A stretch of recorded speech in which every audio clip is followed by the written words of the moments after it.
Okay, in this page we will change the name of interstitial into interstitial add is equal to null.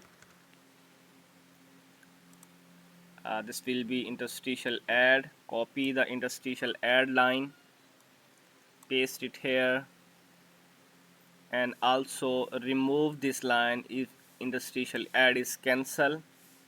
I'm removing this line. Interstitial add, there will be interstitial add.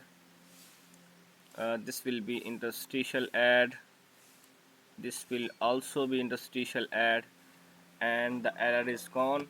So I will run the application again. It will show you the interstitial add on the home screen.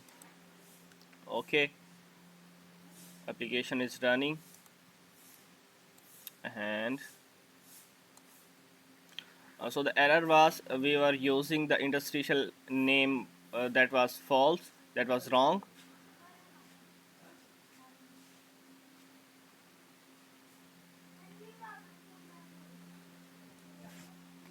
Application starting, and it will show you the interstitial add.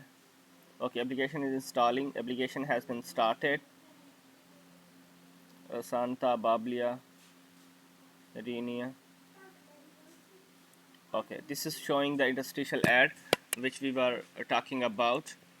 Okay,